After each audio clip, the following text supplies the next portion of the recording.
What is up, Rundown Nation? Welcome to the College Football Rundown. I'm Woj, And I'm Walt. and we are on week 11 already. We're crunching the numbers here. We're going to start talking about who's going to start possibly winning conferences soon. It's going to be an exciting couple weeks coming up here, Walt, before Thanksgiving. Huge. And we get these bye weeks out of the way. Man, we got a full slate. When you're going through, yes, wherever you get your schedule for college football, whether it's just listening to us or you're going to ESPN or you're going to our partners, sportsbettingintel.com. If you're scrolling through the slate for this week, there's a lot of football games and it's exciting, Moch.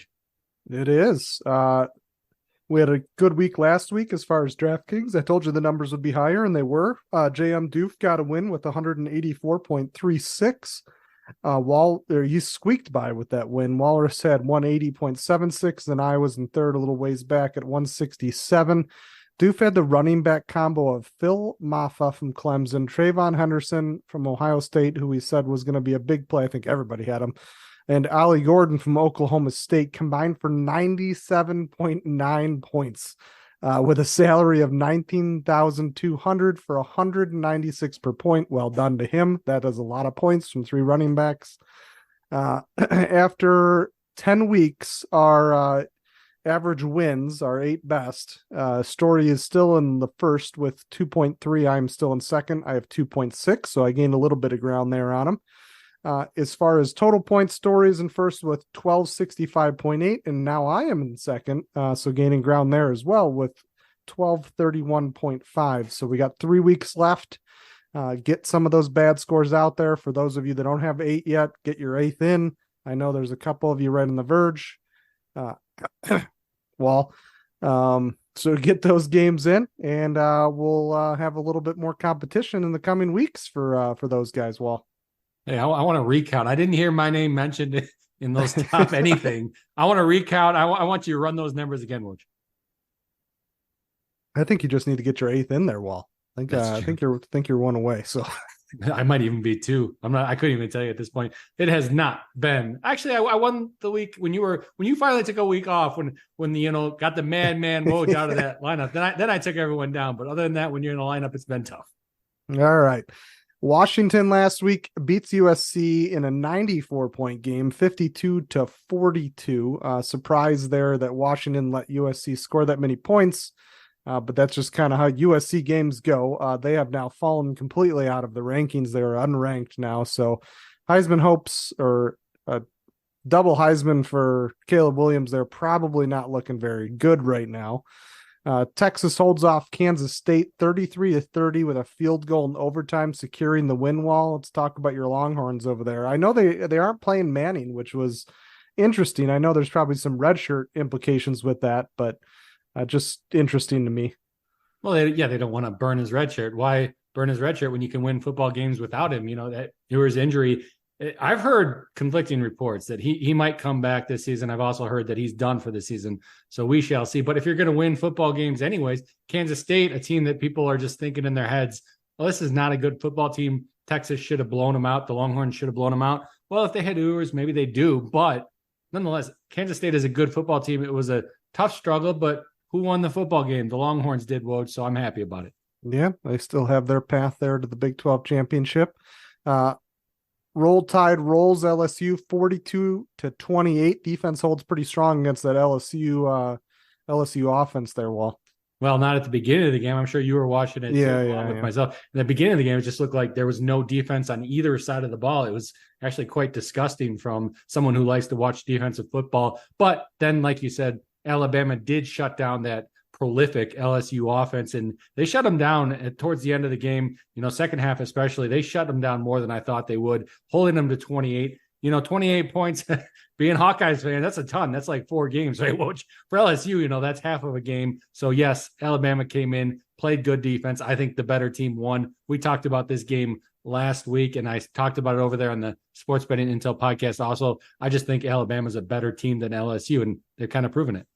Yeah, the Alabama's really fallen. Well, I shouldn't say fallen in love, but they're starting to play more around Jalen Milroe too, in the fact that he cannot complete those middle range passes. He likes to either complete the long pass or he likes to run. He's up to about 300 yards rushing on 97 carries so far this season. So is getting an average of 3.1, but he had some big breakaway runs in that. So they played around that a little bit more, it seemed like.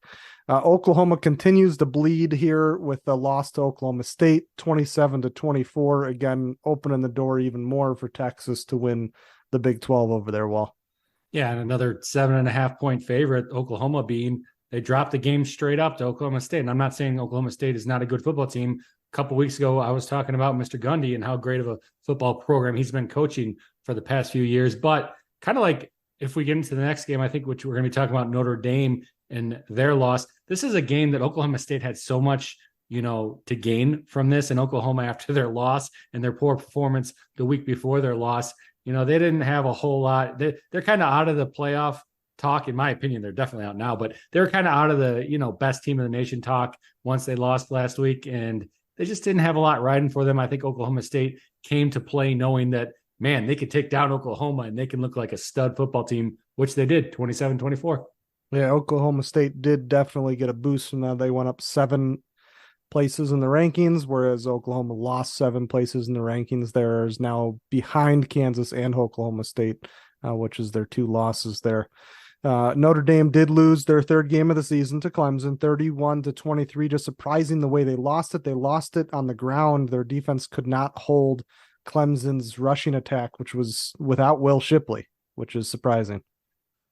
Yeah, and it's a game that I thought that Clemson has, so much more to gain from this than Notre Dame has to lose. So Clemson comes out, they can finally put their name on the map for something this season, right? They have a 5-4 record. It was questionable whether they were going to go. I shouldn't say that because they're probably going to win out the season, but it was questionable maybe whether they were going to go to a bowl or not.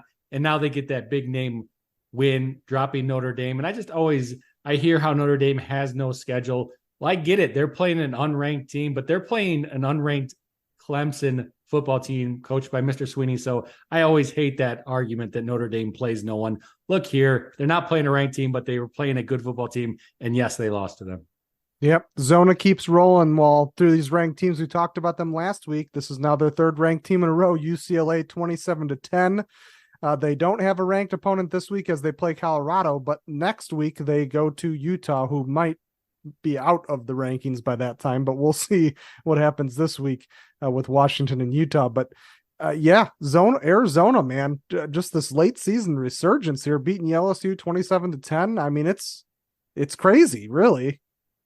It is. And we're talking about an Arizona football team that, they're getting less than a field goal last week against UCLA. They won it straight up, as you mentioned. This week, they're giving, more than 10 points. They're giving 2 scores to the Colorado Buffaloes team, which not a team I really respect that much, and I like to fade them from a betting standpoint. But still, Arizona's hot. They're a team that's I had to look back at them. I was talking with the real Jay-Z just today about this, and we were talking about how if you look over Arizona's body of work, they've played some good football. Our losses have all been close to really good football teams, most of them anyways. And they've beaten football teams as they just beat UCLA. So Arizona's a team to watch out for come bowl time. Maybe a team you want to bet on. Yep. Army takes down Air Force, knocking them out of the rankings 23-3, whooping down there. So Air Force is now out of the talks of college football playoffs. Well, officially. I mean, that was probably the most surprising win of the week. A 3-6 Army team taking down a top 25 Air Force. It was incredible, but hey, go Army. All right. Let's move on to some games for this week, Walt. First one up, Georgia Tech at Clemson. A little ACC battle here, 11 a.m. on ABC. What are your thoughts on this one? Give us the lines. Give us all that goody information on this one, Walt.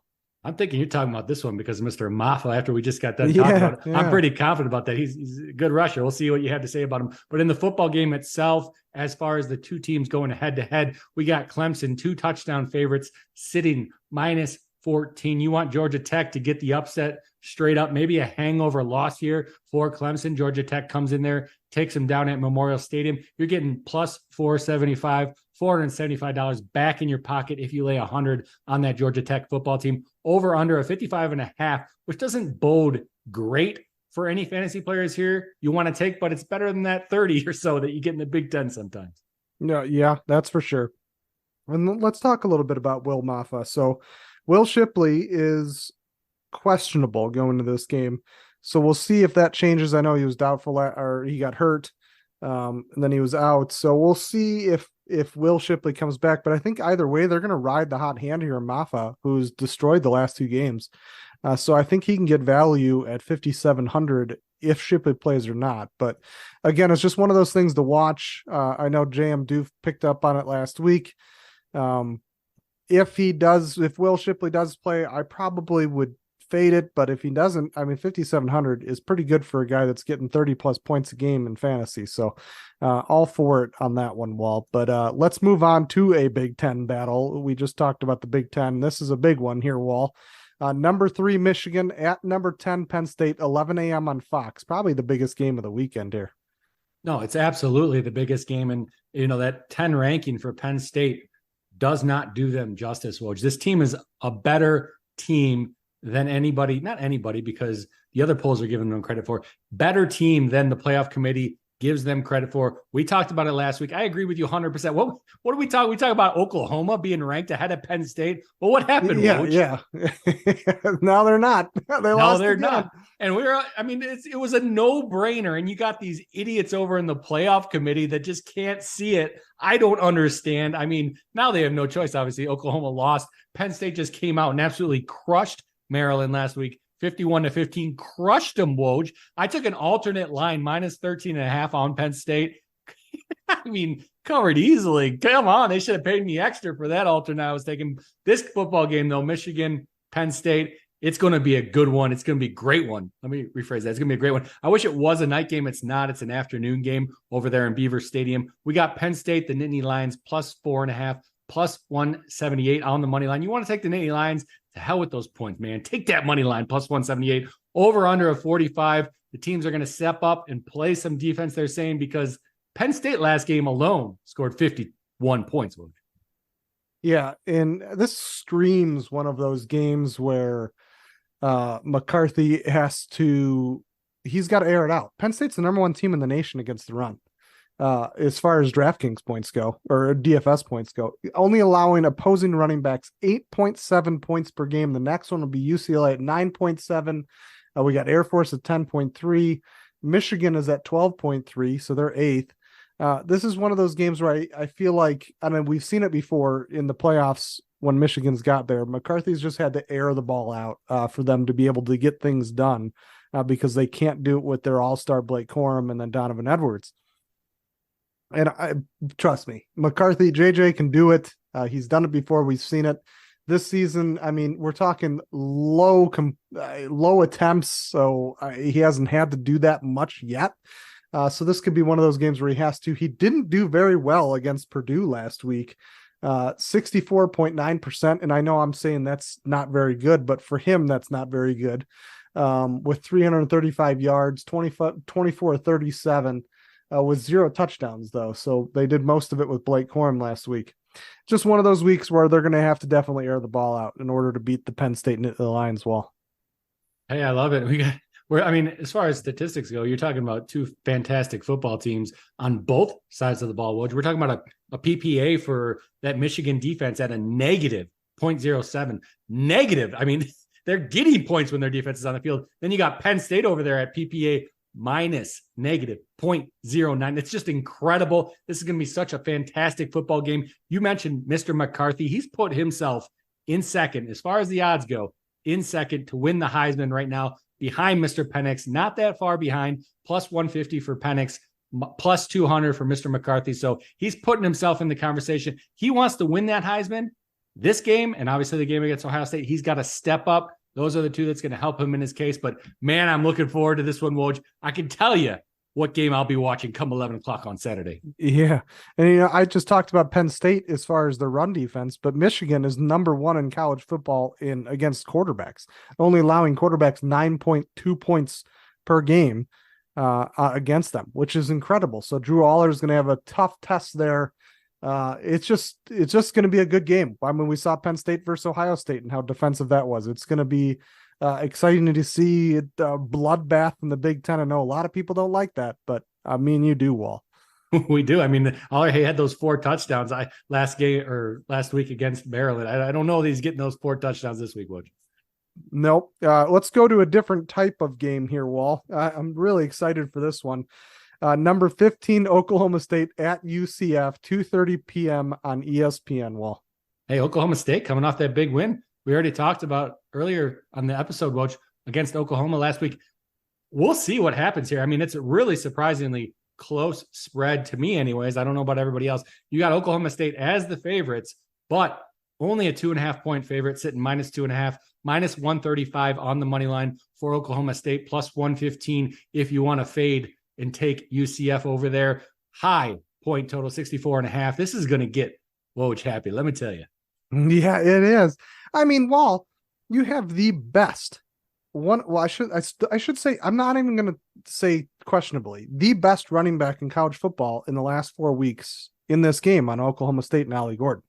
He has dominated. He doesn't need an excuse to get any DraftKings points, but he does this week because UCF is the second worst team in FBS ahead of North Texas at giving up points to running backs. 35.6 fantasy points per game to running backs. My gosh, Ollie Gordon is going to feast, Wall. It's going to be a steak dinner all week. I mean, that is just not good. In the past 4 weeks, and they played Kansas, West Virginia, Cincinnati, and Oklahoma. I get Cincinnati does not have a good rush defense, but they played 2 ranked teams in that Kansas and Oklahoma. He averaged 46.3 points per game in those 4 games. 46.3 points per game in the last 4 weeks. Absolutely nuts. He's the second highest salaried running back, which is questionable.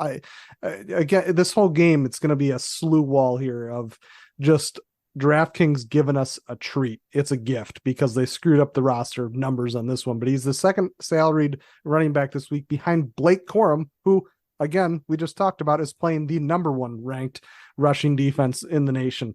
And Ollie Gordon's going against second worst. So listen, at 7,900, he can return value and is a must play. This is Woj's must play of the week, Wall. Whoa, your must play of the week. Well, I'm going to stay away from it. Last week, I took one of your must plays of the week. He didn't turn out so well for me, but I agree that UCF, man, they get some points.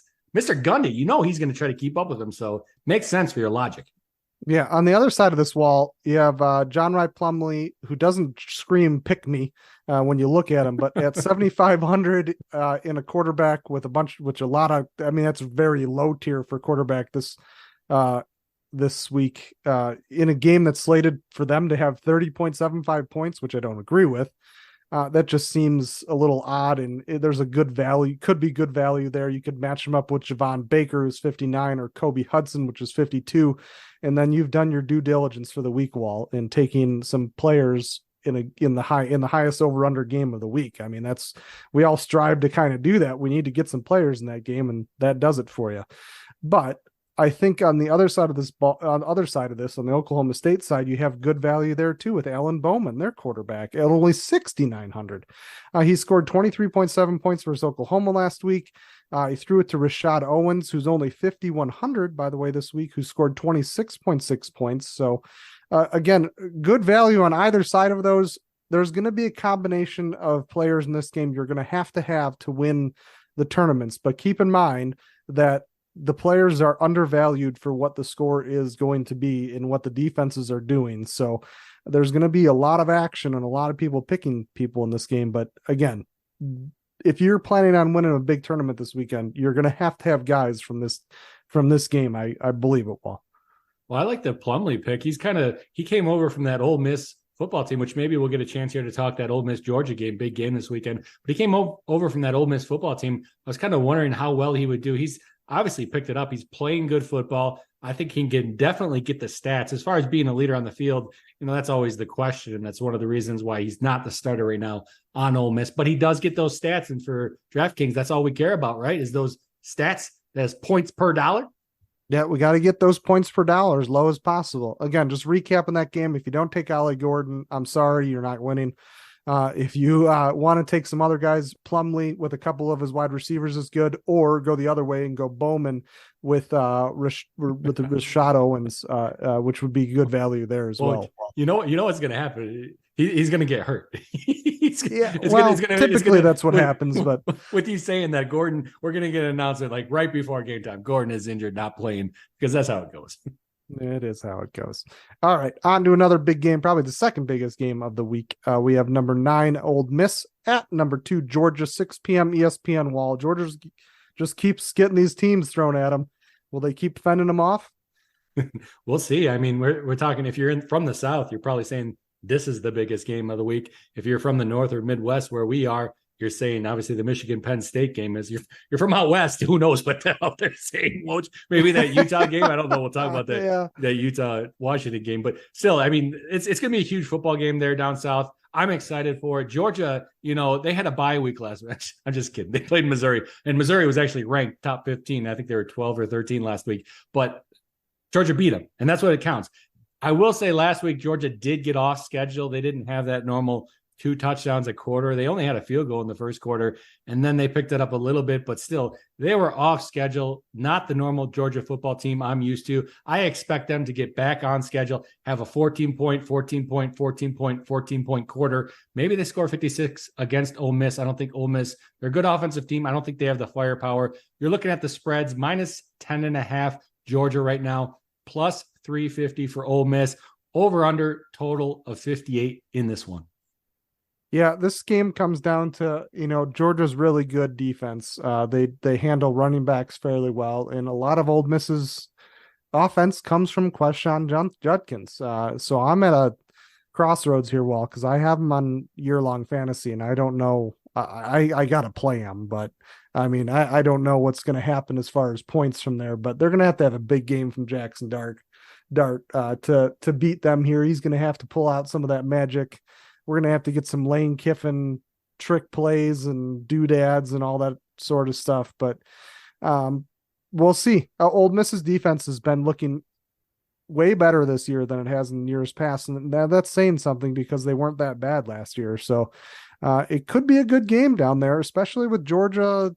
They haven't been coming out strong in a lot of these games. While they've come out kind of sluggish and slow, they finished strong, but I don't know. We'll see. Well, we shall see. And I disagree with that they haven't been coming out. So obviously last week you're 100% on point. One thing I want to bring up is you mentioned it last week, Mr. McGonkey tanking over for Bowers, right? He had a beautiful game last week. You might not know it and this is one of the problems I have with DraftKings or fantasy in general. I mean, he has a fantastic game last week, but he didn't get any touchdowns. So you're not going to get those big points you get for fantasy and stuff. But he had almost 100 yards receiving. He had 7 receptions, 95 yards receiving. I think he's going to step it up in this football game too. And not to keep, beating a dead horse, but why not keep going with him? The man is performing. He's doing well. Week before, he had 135 yards against Florida with a touchdown. I mean, come on. He's going to get some points this week. Yeah, it's crazy, thinking about a wide receiver actually scoring points for Georgia, but that's what it's coming to. Just a couple things with this, pretty much with the standings, 1 through 8 haven't really changed at all.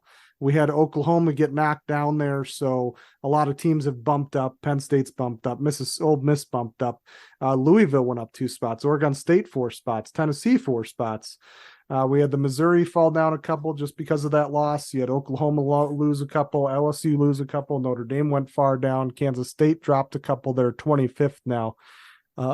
Couple interesting people that were unranked into the standings this week, Wall, huh? Yeah, I mean, the thing I go to with the playoff rankings right now is we just talked about a game that's really kind of important. We're talking about Mississippi, Georgia.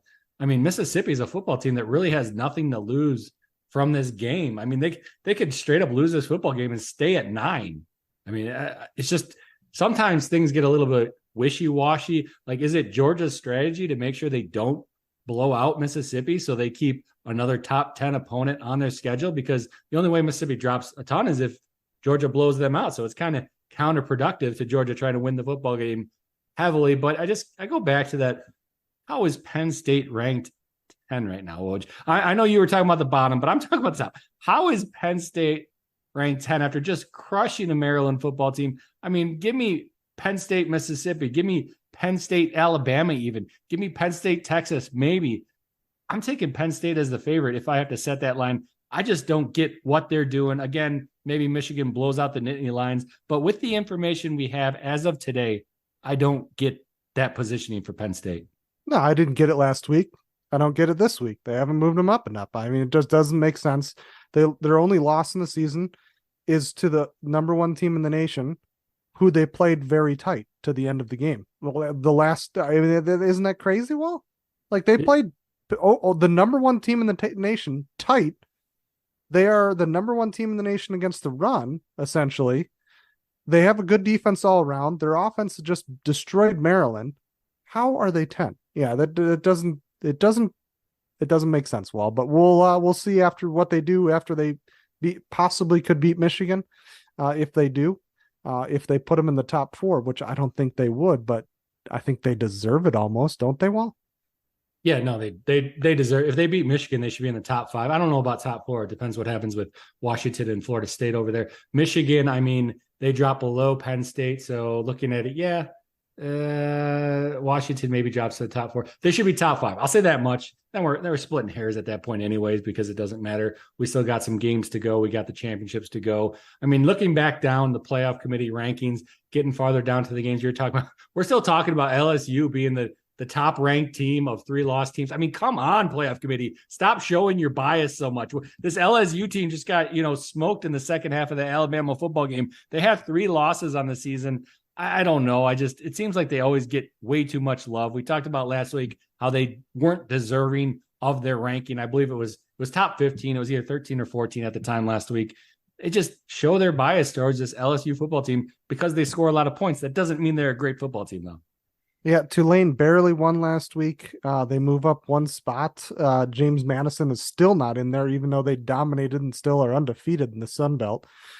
So again, confused on the Tulane. I guess it's just because I got this. You're going to be so excited. I did some research for you. I looked it up. The playoff committee actually cannot vote in James Madison because they are not eligible for the playoffs or any postseason bowl aside from not having enough teams bowl eligible. So the playoff committee, even if they wanted to, they can't technically vote in James Madison right now. One thing I will say, though, is James Madison just petitioned the NCAA to waive the fact that they can't play those postseason games. So we could all come to the NCAA agreeing to waive that requirement. They have to sit out the postseason for 2 years. If that were the case, it would interest me to see maybe the playoff committee puts them in there and maybe Woj gets his way. Yeah, maybe. Referring to the unranked teams that made it in: Arizona, number 21, Iowa, number 22, and North Carolina, number 24. Wall. That's a 6-3 Arizona team who has now beaten 3 ranked teams and played the 2 top teams in the Pac-12 in Washington and Oregon tight. And then you have Iowa, who has a clear path to win the West in the Big Ten. And then you have North Carolina at 7-2 as well. It kind of boils out your 3 new entries into this week, Wall. And then we got an Iowa football team that's only a 1-point favorite against Rutgers this weekend. I mean, come on. I love the Iowa Hawkeyes. The problem with this ranking of Iowa right now, it's 100% political. It's because they can't have a team in the Big Ten championship not in the playoff committee. I mean, think about it. The best team or the best conference in the nation and not having one of the teams from the championship in there come the end of the year, they would just, they're already a laughing stock of college football, but they'd get laughed out of. They might even get sued. Who knows for that kind of atrocity. But still, that's kind of the reason why I think Iowa's there at 22. But then you look at it, Iowa plays Arizona. Who do I bet on? I probably take that Iowa football team. So maybe it is deserved, but still not usually a team with the record we've had so far, with the track record we've had so far. Again, we got teams we got to beat still. Kind of confuses me why they're jumped so high up there, 22. Yep. I would agree. Moving on, we have last week's Woj and Wahl college football pick'em. Wahl goes to 4-5-1 with a BYU plus 10.5 loss. Woj goes to 7-3 with a James Madison win minus 5.5. I was going to take that up to almost 2 touchdowns, Wall, and I didn't, and I should have because they beat him by 1 million.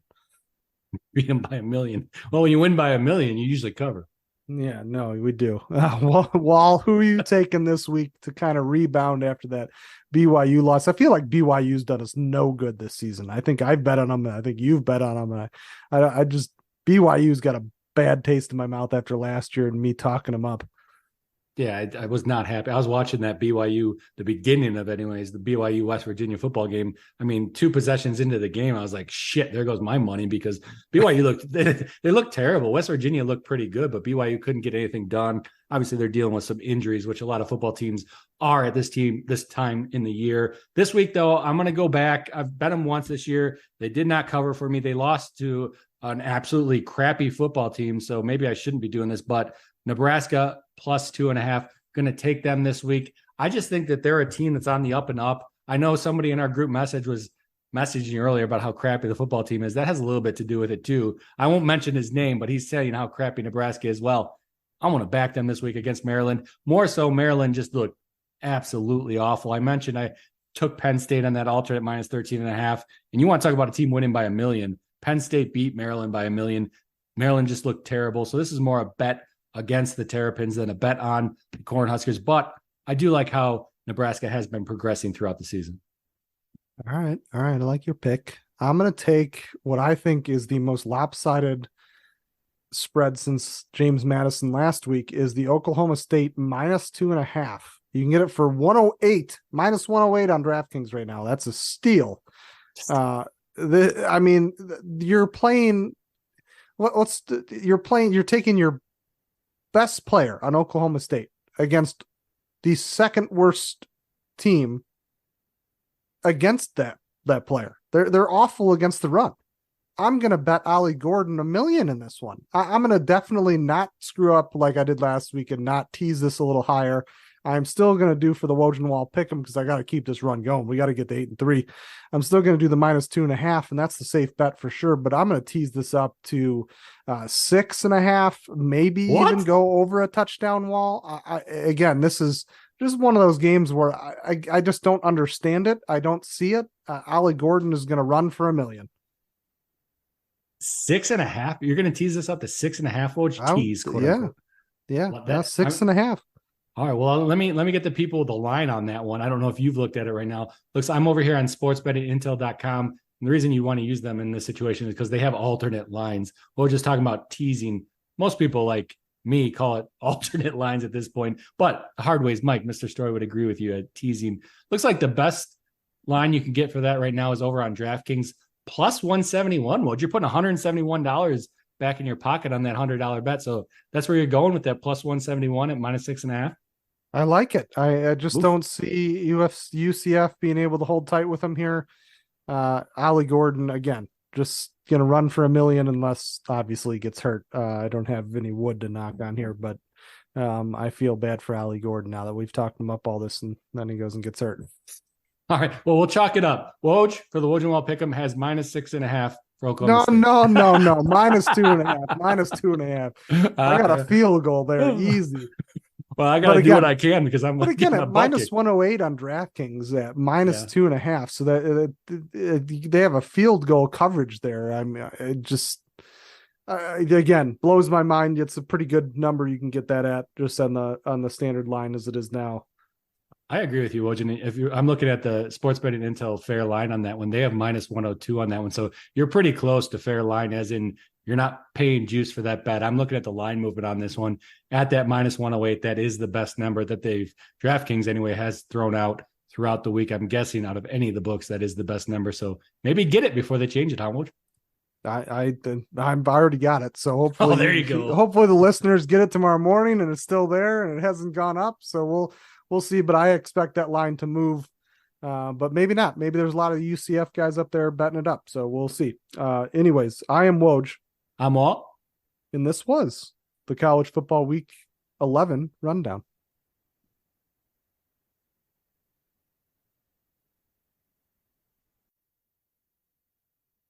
Rundown Nation, thanks for listening to our episode. You can catch all of our podcasts and information on www.collegefootballrundown.com. We have upcoming games. We have SBI information on there. They're a big partner sponsor with us.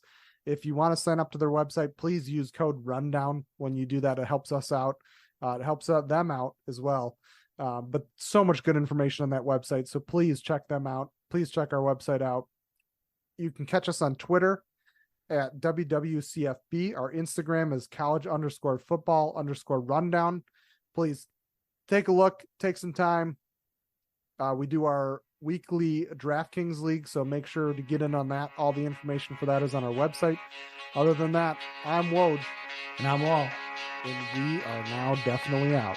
Thank you for listening.